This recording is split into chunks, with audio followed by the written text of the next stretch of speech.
Public Access, 20-28 Sargent Street, right in the heart of the city, for another episode of Whaler Guys here at Hartford Public Access. Exciting week.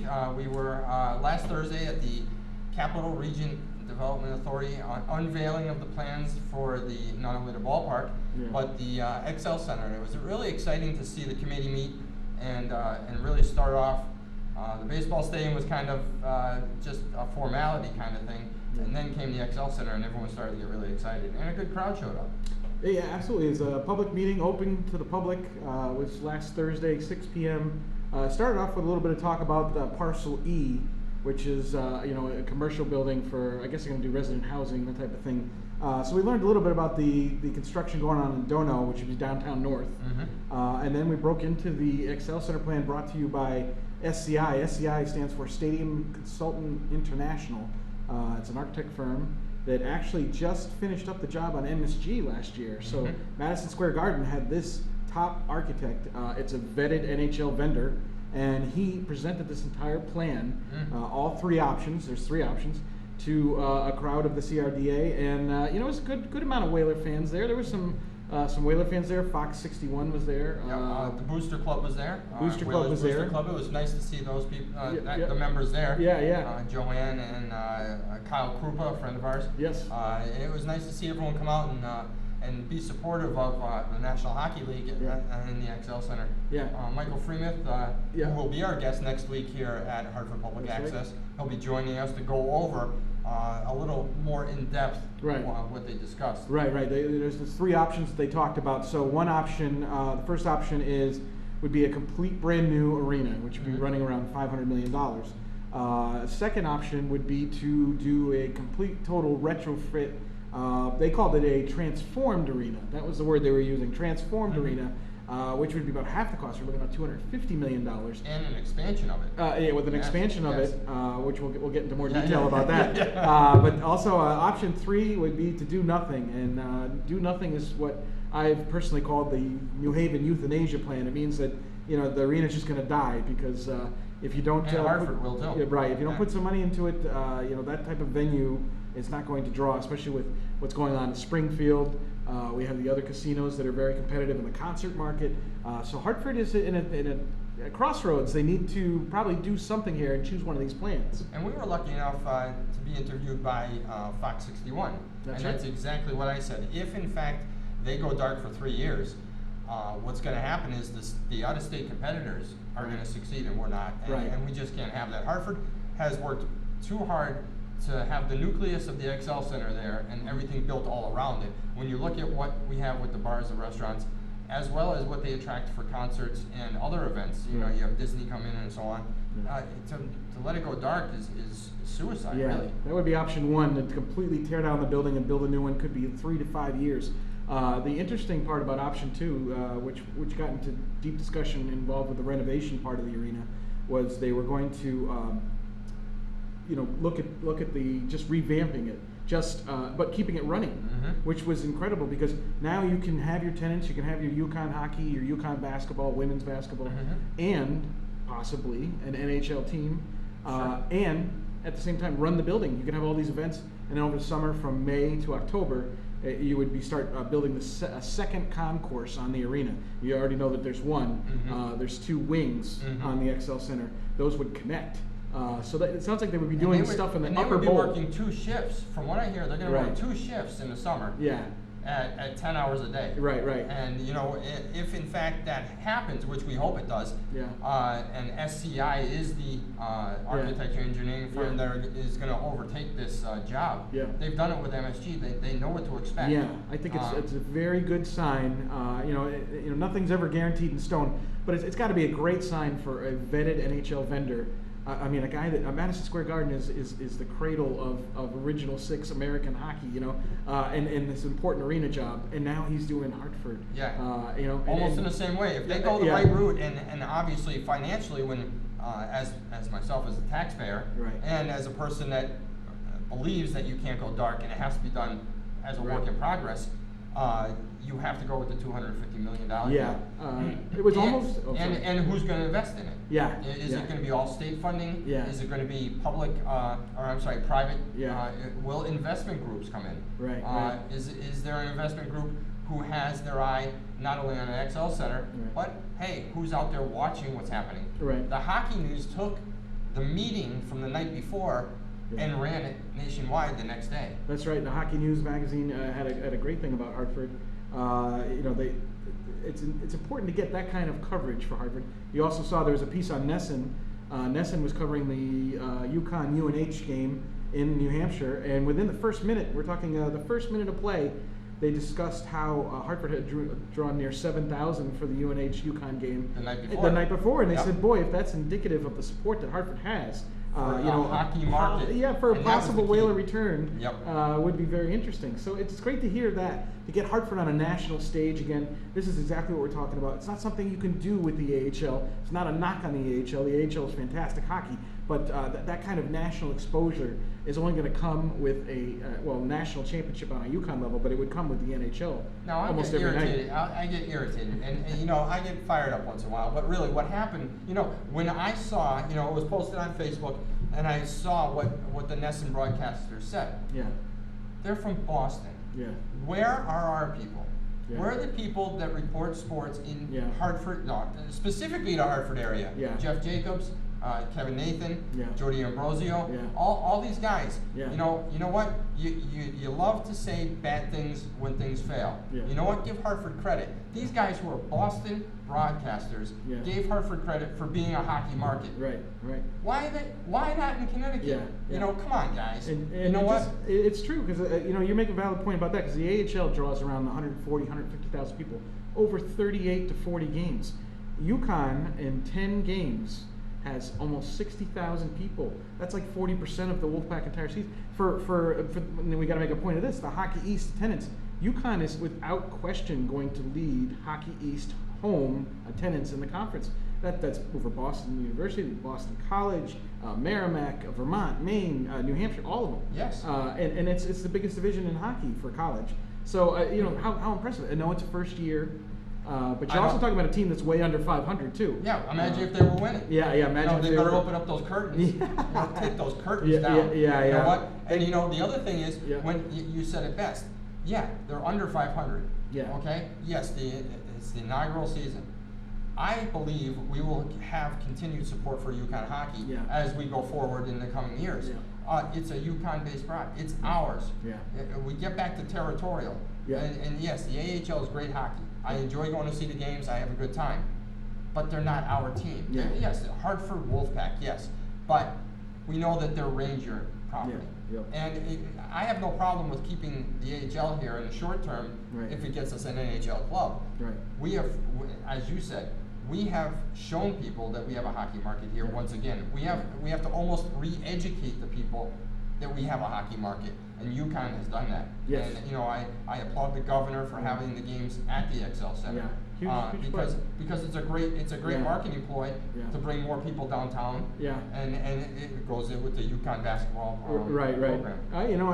I've always had issues probably with Governor Malloy and certain things like that. Sure. But I have to admit, when he was on Face the State with Dennis House on February 9th, 2014, he said that the state would not be solely responsible for the price of a new arena. And he also said at that point, go through UConn to build support for the NHL.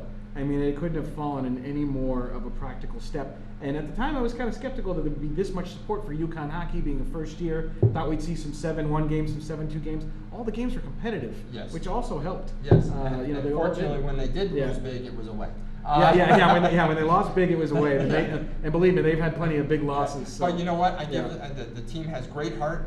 The coach, Mike Cavanaugh, Yeah. phenomenal coach. Right. I mean, you can see his spirit behind the bench. Right. I really have enjoyed going to see the games. It's a whole different feeling. Yeah. You said it. Yeah. When they miss the net just barely, you hear that whoa. Yeah, yeah. It's like the Whaler games of old. Yeah. People are into the games. They're not knitting in their seats, No. or they're not, talking to someone else. Yeah. They're glued to the game. Yeah, yeah. And I think a lot of it also has to do, and correct me if I'm wrong, is they bring all those students in.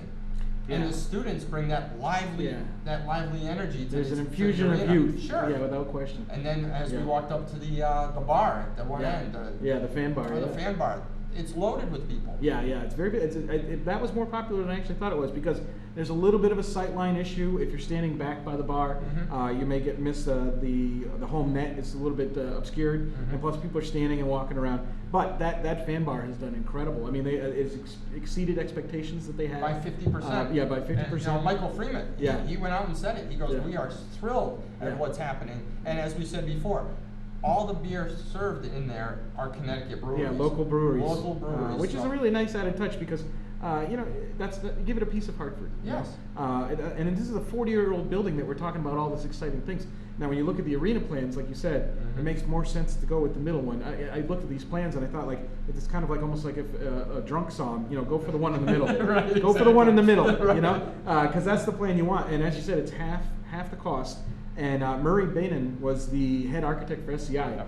When he was on Fox 61, when they interviewed him after the meeting, he said that the difference between the $500 million arena and the $250 million arena, there was no difference in operational costs or appreciable value. So in other words, you could get the same thing you could, for $500 that you could get for $250. So who wouldn't go with the $250? He even said, the NHL looks at both.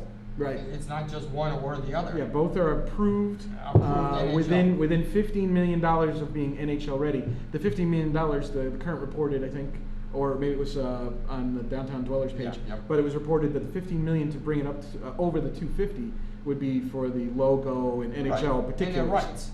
And when you spend if you spend $250, 15 is not a lot to ask to bring in an event that's going to give you 40 to 50 events. And again, we hope that the private investors will step up as well, and that's where the corporate support, downtown, realize how important this is. I mean, this is a do or die for Hartford. I hate to put it that way, but you know what? Do or die for Hartford when it comes to the arena is do or die for Whaler fans if you don't get a new arena, because the NHL said you don't get a team unless you get a new arena. The great thing about the plan overall that we saw in the meeting last week was where they did a market analysis, and you saw some of those numbers. And they said by 2019, 52% of the population is going to be between the ages of 20 and 59. That's the exact demographic that NHL looks for ticket buyers. Sure.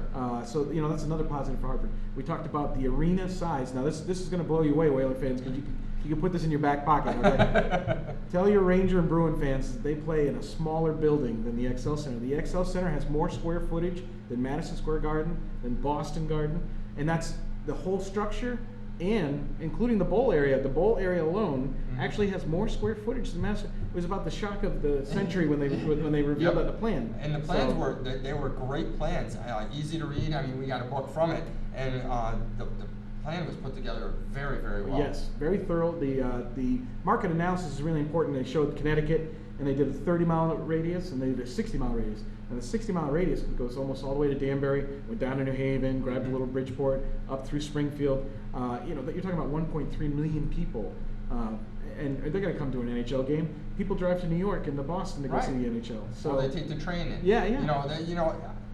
I've never understood why people didn't think we were a hockey market. But it's been proven.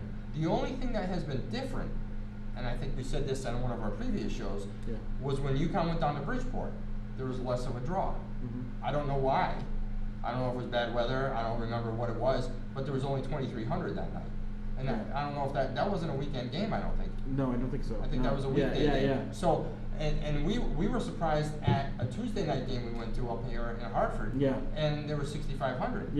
And when you get a 6,500 crowd, and that was the makeup game against Merrimack. That was another makeup. That was a makeup game, and on top of all that, you wouldn't get that for Tuesday night in the AHL. The AHL avoids Tuesday nights like it's the plague. Oh, sure. And Hartford, respectively, does not draw well on Tuesday when they've had games. Now, this is a completely different team. It's drawing from a different demographic, a different kind of market. And another thing in the market analysis, there's 80,000 UConn alumni within the Hartford region. I mean, that's pretty impressive. Yes, it is. It's a good base to draw from. Oh, absolutely. Now, when you look at what they produced with their market analysis, and we always go back to what it was when the Whalers were here. The other night there was a unnamed sports commentator who said that was days of old. Don't talk about that. But when you look at attendance on a Tuesday, Wednesday, Friday night, you have to look at that because whether it was then or now, it's still the same problem to get people in the building. So I think when and if we have the opportunity to get an NHL club, they're going to have to look at that and figure out how they're going to get people in the building. UConn has done it. Now, did they do it with just marketing the team? Is it because it's new and shiny? Are we going to run into a problem next year? I don't think we are, honestly. But I do hope that whoever's keeping track of this and the attendance and how they draw and how I don't see any type of promotions for UConn games, but you see promotions for the Wolfpack and they're still not drawing. You know, people don't understand why. I understand why. My opinion only. This is not Peter's opinion. You can write me all kinds of letters or whatever, but I think it's because UConn is Connecticut. It plays a factor. It plays a huge factor. You know, the AHL is the AHL, but you know, no one's going to tell me, and this is my opinion. But the Connecticut Whale. I mean, the change of a brand had an effect on the team for a while. And then you went back to a brand that you know Jeff Jacobs called moribund because it's had declining attendance, and that has continued to happen. Now the UConn, I guess we're still surprised at how much that was. We are. You know, the $35 million showed that if you make just a few adjustments to the arena, people come. That's another thing because, like we say, that fan bar, they wanted to put another one in because it was doing so well. And it's not that easy. The governor commented on that. The other thing is, to give the Wolfpack credit, when Terry Virtue was here, PJ Stock, they had huge crowds. They did. That was early. Now, is that because MSG marketed it much better? Is that because AEG marketed it much better? I don't know. It's just three words: Whaler season tickets. those Whaler season ticket guys. They were a big part of the Wolfpack in the beginning. And then I think things just kind of drifted off. I don't really know what happened. I'm going to be honest with you, I wasn't part of that. I didn't go to the XL Center in those days to watch Wolfpack. I did. You know? I did. And when they were on that run to the Cup, the Calder Cup, that's right. They were getting 10,000 people for playoff games. It was loud. It was energetic. But again, was it new? You know, I don't know because ever since then, right down. I mean, it really decreased, and that's where I'm trying to get at. I want to get the Wolfpack credit where credit's due, because back then you were getting 10,000 people at a playoff game on the weekend. And I don't know if it was that transformation from the Whalers to the Wolfpack, and they wanted to see if it was the same, if the feeling was the same or whatever. But they drew big crowds. I mean, if we look back at the statistical data on that, there were some big crowds for that. So I'm disappointed that it didn't continue. I don't know how if Global's going to continue on the marketing to make it more, because even now you only see a couple commercials here and there, and you really don't see too much. Maybe you're doing more of an online, but I really don't. It'd be something to get Chris Lawrence in on and see what he has to say. It'd be good to see Chris Lawrence, the general manager of the XL Center. Great guy. Yeah, we should bug him and give him a hard time. Get him on here and ask him some questions about because he's very in tune. He was also at the CRDA meeting. We said hello to him. You know, it's been very good to see all of this, you know, transgressing, progressing, moving along. But once again, we're looking at next steps. So, you know, we're wondering how will they select these plans? How will they fund these plans? Will the private investment group ever, you know, take off the mask? You know, there's a lot of questions still out there. Well, I think one of the things that was discussed was now that the CRDA has made this public, that they're going to go out on, for lack of a better term, a tour out to the communities to present this plan for people to see what's going to happen, when it's going to happen, what the timeline is, how much it's going to cost, and so on, like they presented the other night. And they're going to have a traveling road show, for lack of a better term, to educate the people on what the future brings for the XL Center. And again, Michael Freemouth will be with us next week, March 5th, to sit down. That'll be a good one. He's great because he always comes so prepared.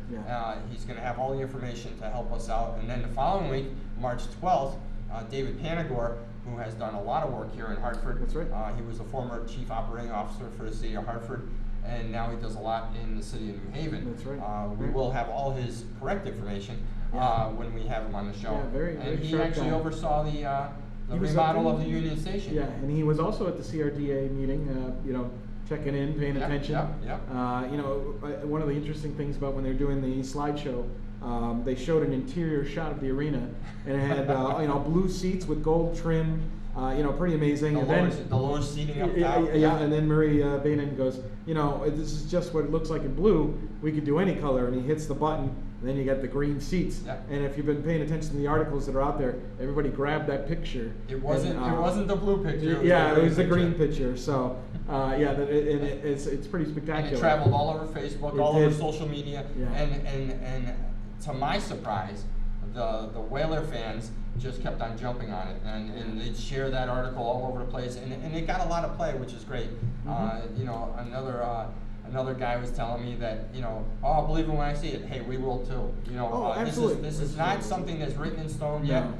There are, like the presenter said, Murray Bannon said, there are more steps to edit this proposal based on what the forecast and what the funding comes down to. Yeah, it was a very, the plan was presented in a very digestible way to the public. In other words, everybody could understand how they were doing this. It wasn't all schematics and blueprints and measurements. Right. I mean, I think we understood clearly.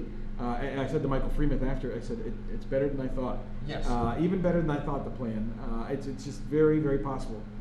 They basically took 50% off the bill for new arena, and finding, and one of the quotes that Murray Bainan said, which was shocking, he said, we've got more event space than we know what to do with. We found this space. Yep. And that includes using the arena in other publications, or using other attractions, bringing in different events, having the team come in a certain way, he talked about, onto the ice. And they also talked about the atrium. Yep. That was another big talk about the atrium and how much Northland owns out there, and how they're going to work with Northland to settle that. The other thing that I thought was neat was when you looked at where they were going with the expansion. Yeah. That it was going to come out towards Trumbull. Yeah. And possibly closer to Church Street. Yeah. So and you know that they own that Church Street garage. They bought that for $14 million from the city. And so they can do that. That garage was built in 1954 on Church Street. It's well past its livable capacity. I mean, it's seen better days. Yes. So that's also an option. There's a lot of space there, and it'll all see how this works with the second concourse on the building, because that's going to give you and this is good news for the lady hockey fans. They're going to have 50% more ladies' rooms than men's room. Yes. So no more long lines. The second concourse will have amenities. No more. We'll have to go downstairs if you want to get a certain item or something else. You would actually take that elevator right up to your level. Right. That's like you see in Boston and in New York. Right. It was. I thought it was a really good presentation, and not too many questions. From the CRDA. No, I think they were pretty well briefed. So they kind of knew what to expect. But it was good. I enjoyed the presentation, and like I said, when Michael comes here next week, he'll fill in all the blanks, because once he starts, he just zoom right through. We should encourage you to ask some questions. We're on Whalers Brigade at Facebook. If you have any questions for us that you want us to ask Michael Freeman coming in next week, March 5th, you can do that on our Facebook page for Whalers Brigade, Go Whalers Brigade. Yep, and David Panagore has a lot of information about the apartments. One of the apartments was unveiled today downtown. So that's something else that's coming into play. You have the luxury apartments, which is... The residency is very key. It's going to go hand in hand with making UConn campus in Hartford. Then you have the residency coming in.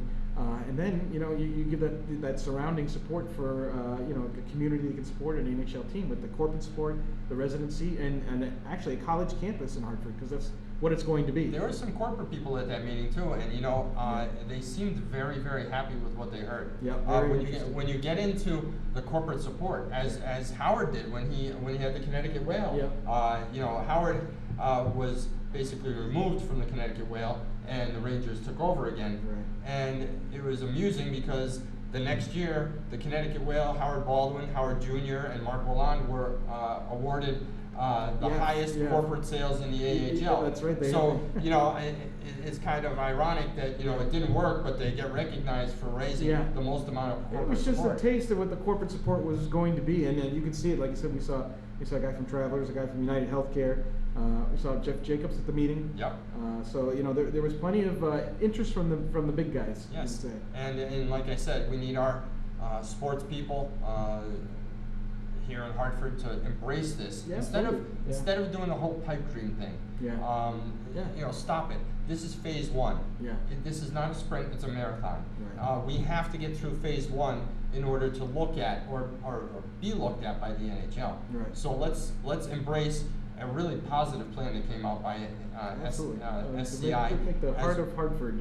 Exactly, you can make it beat again. Yeah, yeah, and yeah. really, you know, you remember that? It was the heart of Hartford. You know, Yeah, that's right. It Have goes on. the entertainment district getting a huge facelift. That's Yes, what we're and looking at. you know, Jimmy Cosgrove. Yeah. He's going to be the new Grand Marshal with for the St. Jim Patrick's Sullivan. Day Yeah, parade, that's coming up. Yeah. Another fundraiser that will be March 5th yeah. at Salute. Oh, is it? Yeah, that's right. And so if you're available, support the St. Patrick's Day fundraiser and Matt Carberry Yeah. and Jay. Right. They're great guys.